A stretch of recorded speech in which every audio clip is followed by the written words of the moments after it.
Class 10 অর্থাৎ দশম শ্রেণীর আই আরও বেঁধে বেঁধে থাকি কবিতার গুরুত্বপূর্ণ এমসিকিউ এবং এসএকিউ প্রশ্ন ও উত্তর নিয়ে আজকে আমাদের এই বিশেষ ভিডিও। তাই তোমরা ভিডিওটি প্রথম থেকে শেষ অবধি দেখো। ভিডিওটি ভালো লেগে থাকে লাইক শেয়ার করে দিও, আর চ্যানেল নতুন হলে চ্যানেলটি সাবস্ক্রাইব করে পাশের বেল আইকনটি প্রেস করে দিতে একেবারেই ভুলো না। 1 নম্বর প্রশ্ন, আই আরও বেঁধে বেঁধে থাকি কবিতাটি কবির কোন কাব্যগ্রন্থের অন্তর্গত? উত্তর, জলই পাষাণ হয়ে গেছে কাব্যগ্রন্থের অন্তর্গত। 2 নম্বর, ছড়ানো রয়েছে কাছে দূরে। কি ছড়ানো রয়েছে?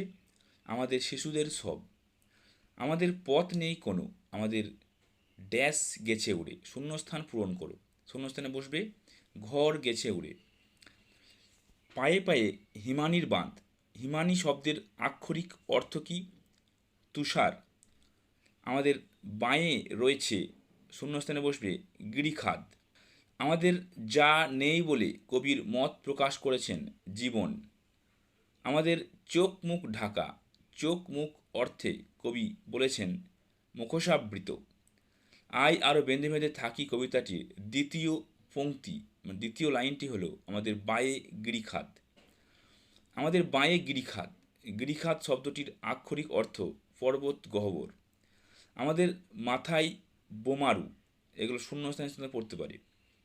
আমরা ভিখারি যত মাস বলে কবির মত। উত্তর হবে 12 মাস।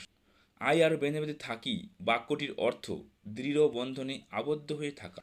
আমাদের শিশুদের সব ছড়ানো রয়েছে কাছে দূরে। শঙ্খ ঘোষের প্রকৃত নাম চিত্তপ্রিয় ঘোষ।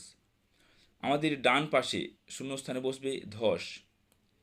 কবি শঙ্খ ঘোষের ছদ্মনাম কুন্তক।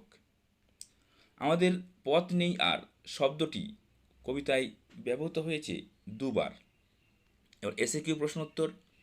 আমাদের পথ নেই আর, তাহলে আমাদের করণীয় কি? পথ না থাকার দরুন আমাদের আজ একতাবদ্ধ হয়ে আরও বেঁধে বেঁধে থাকতে হবে। আমাদের পথ নেই কোনো, একথা মনে হয়েছে কেন? এ কথা মনে হওয়ার কারণ সম্পূর্ণ প্রতিকূল ও অস্থির পরিবেশ। আই আরও বেঁধে বেঁধে থাকি, বেঁধে বেঁধে থাকার উদ্দেশ্য কি? বিপদকে সম্মিলিতভাবে প্রতিহত করার শক্তি সংগ্রহ করাই বেঁধে বেঁধে থাকার উদ্দেশ্য। আমাদের ইতিহাস নেই, একথা বলা হয়েছে কেন? কবি শঙ্খ ঘোষের আই আরও বেঁধে বেঁধে থাকি কবিতায় কবি সাধারণ মানুষের প্রতিনিধি। আর সাধারণ মানুষ কোনোদিন ইতিহাসে স্থান পায় না, তাদের ইতিহাস জনসমক্ষে প্রতিফলিত হয় না, তাই এমন উক্তি। পৃথিবী হয়তো বেঁচে আছে, পৃথিবী হয়তো গেছে মরে, একথা বলার কারণ কি? পারিপার্শ্বিক প্রতিকূলতার মাঝে পীড়িত ঘরহারা ইতিহাসে ঠাঁই না পাওয়া মানুষগুলোর কাছে বেঁচে থাকার অর্থটা হারিয়ে গেছে। পৃথিবী বেঁচে থাকা বা না থাকায় তাদের কিছু যায় আসে না। তো এই ছিল বন্ধুরা তোমাদের আই আরও বেঁধে বেঁধে থাকি কবিতা থেকে খুবই গুরুত্বপূর্ণ এমসিকিউ এবং এসএকিউ প্রশ্ন উত্তর। ভিডিওটি অবশ্যই তোমরা বন্ধুদের মধ্যে শেয়ার করে দিও। ভিডিওটি প্রথম থেকে শেষ অবধি দেখার জন্য তোমাদের সকলকে অসংখ্য ধন্যবাদ। জয় হিন্দ, জয় ভারত।